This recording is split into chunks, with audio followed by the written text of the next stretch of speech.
My name is Jiankun Liu. I'm a engineering manager at Amazon Web Service, and I'm also a volunteer from Dallas AI. We are a nonprofit organization for the AI in US test in Dallas-Fort Worth area. And at this point, we have a total number of membership around 6,000. So feel free to reach out if you're interested in practice AI in DFW. Today I want to discuss, a simple use case where machine learning helps us a lot to improve the customer experience. So what I'm talking about here is going to be different from those professors, discussed in the morning session. Definitely, I cannot do as good as well as those genius if I pick up any research tasks. But there are questions or problems in the real world where, if you use machine learning, even though the technology itself is not going to be super challenging, but it's going to, quantumly change the product or change the customer experience. So the specific topic I'm going to discuss this morning is, we want to use machine learning to improve the operation teams. So why operation teams need more machine learning? And the first thing is that we admit it. We already use machine learning a lot in the operation teams. For example, we always using the forecasting solutions to predict the demand or something like that. And also we use as much, machine learning as possible to automate everything. And, from NLP to computer vision, actually in almost everywhere we can use, we already use it. But that's not enough. We need more. Why? First thing is that, we have many operation teams where not every team will have enough support, from the data science resource or machine learning resource, including modeling plus engineering. We don't have enough resource to support all the operations we want to hold. And second thing is that, not everybody, company will have a chance to examine all the, opportunities on the using machine learning solutions, where in this case, machine learning actually can help the new product, can help us to initiate the new product, which, initiated by the operation teams, not the product teams. So let's take a, take a look at, on a particular use case. So here's the case study.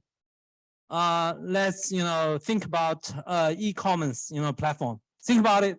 Let's say eBay or Walmart.com, or here I'm using Kroger.com. Any, e-commerce platform you can think about.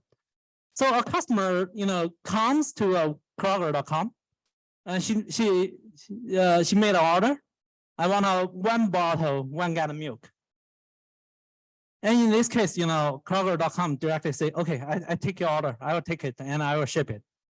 So Kroger actually send their request to the supply chain system. They want to make this delivery. So they send a request to the to a warehouse, a supply chain system.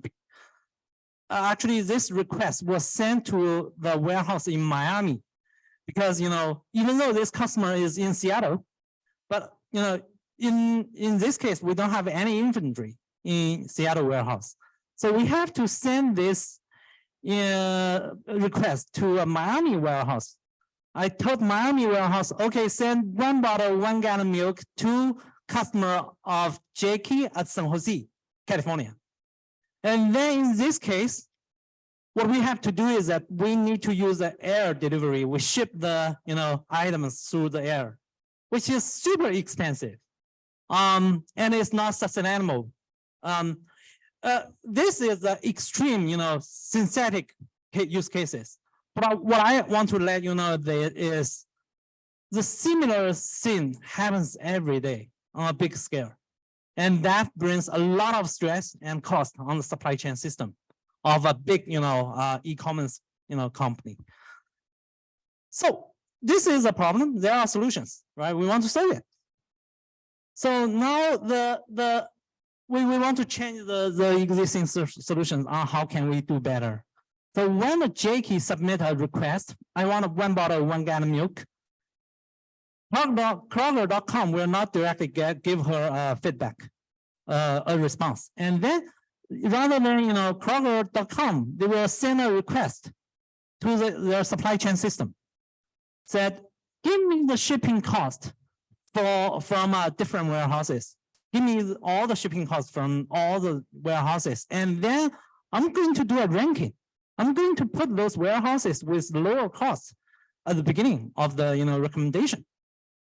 And then what their supply chain system is saying is, okay, I need 2 hours to give you a feedback because I need to do the computation.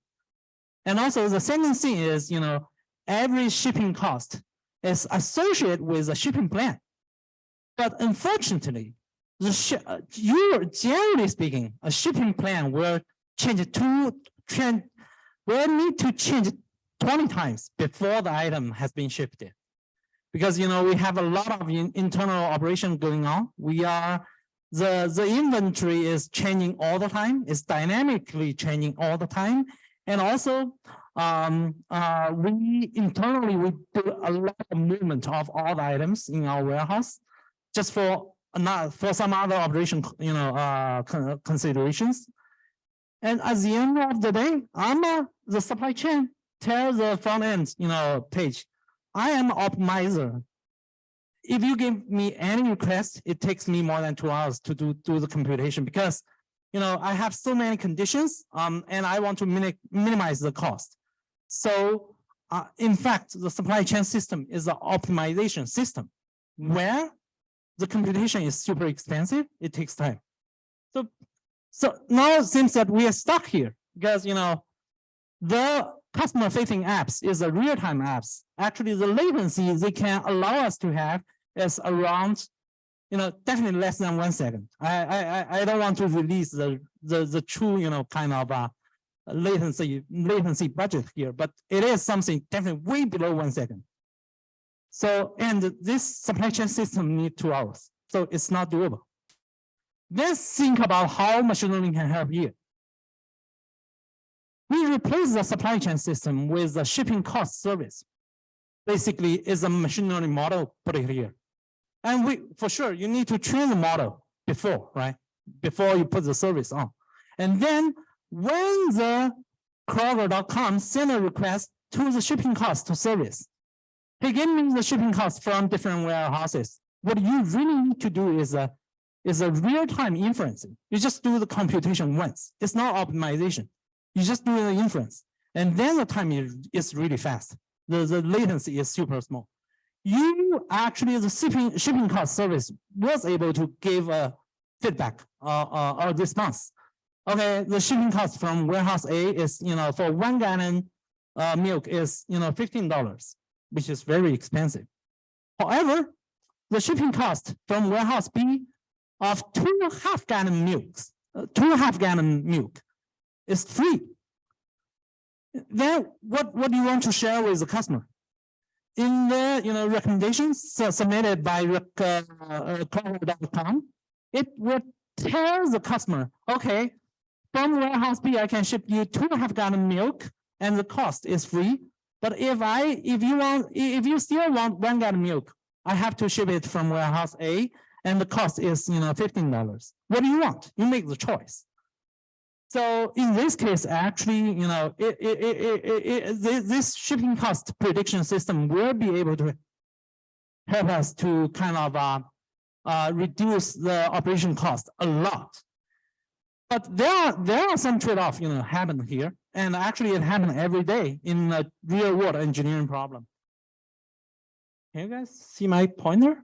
So if you look at this machine learning model and the supply chain optimizer, basically the previous version of solutions, we have some decay in the accuracy. We will have some decay because it's a model, right? It's not the ground truth. So you will have some error, and we have some decay. on the accuracy part. But if you're looking at the speed part, we have a dramatic, improvement on the speed part. So that is, one use cases, I want to share with the team here. Let's take a look at the next slide. So this is the use case I want to share with all the audience here. There are huge opportunities for ML solutions even in the traditional industry. It's not rocket science, but there are many, kind of use cases we never think about it, or we never think about, okay, if I use machine learning, if I put a model here, it can improve the efficiency by this much. We never think about it. We just didn't review the business carefully enough. And second thing is the ROI. If I use machine learning solutions in this area, the ROI generally is going to be super high. The reward over investment is going to be really, really high. The value we created is super high here. In most of the case, a simple solution works pretty well because your benchmark is really terrible. And how to identify those opportunities? First thing is, understand your business. Kind of the domain knowledge matters here. All the students from our programmer will be able to pick it up after you join a company. And the second thing is that innovation is not only about the technology itself. The product is definitely matters. The product definitely matters here. The customer experience you are building definitely matters here. And also we need to think out of the box.